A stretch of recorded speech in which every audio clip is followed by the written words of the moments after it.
U.S.-China Port Fee War. How new tariffs threaten global trade stability by International Trade Talk.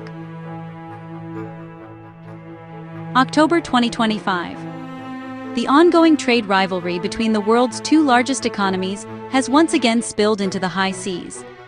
Following a new round of tit-for-tat port fees imposed by both the United States and China, global shipping routes now face renewed instability, potentially reshaping the future of maritime commerce. A new front in the trade war. For years, Washington and Beijing have locked horns over tariffs, technology, and geopolitical influence. Now, with both nations rolling out reciprocal port fees on vessels tied to each other's countries, the tension has reached a sector once considered neutral, the global maritime trade system. The U.S. has begun charging Chinese-linked vessels additional port handling fees, citing the need to protect American maritime industries and national interests. In retaliation, Beijing swiftly imposed its own fees on U.S.-owned, U.S.-operated, or U.S.-flagged ships, exempting only Chinese-built vessels from the new levy. The implications of these policies stretch far beyond American and Chinese shores. The world's supply chains, already strained by years of pandemic disruption, energy crises, and regional conflicts, are now staring at another shock.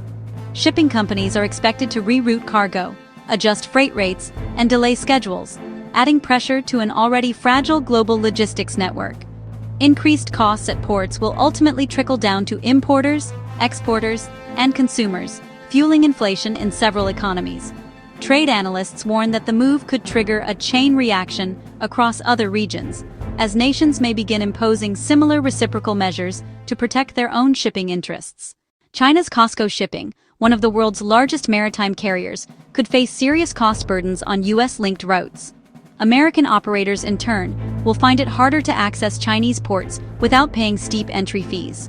Meanwhile, countries in Southeast Asia, the Middle East, and Europe could find themselves unexpectedly benefiting as alternative hubs. Ports in Singapore, Dubai, and Rotterdam may see a rise in transshipment volumes as companies look for neutral waters to bypass U.S.-China restrictions. However, the overall impact is likely to be negative for global trade efficiency. What we are witnessing is not just a tariff battle, it's a reconfiguration of maritime alliances, says a senior shipping analyst from Hong Kong. The trust that once held global trade together is gradually eroding. This maritime escalation also carries deep geopolitical undertones. Both Washington and Beijing are using trade as an instrument of strategic dominance. The U.S. aims to limit China's control over global supply chains, while China seeks to demonstrate its resilience and independence in the face of Western pressure.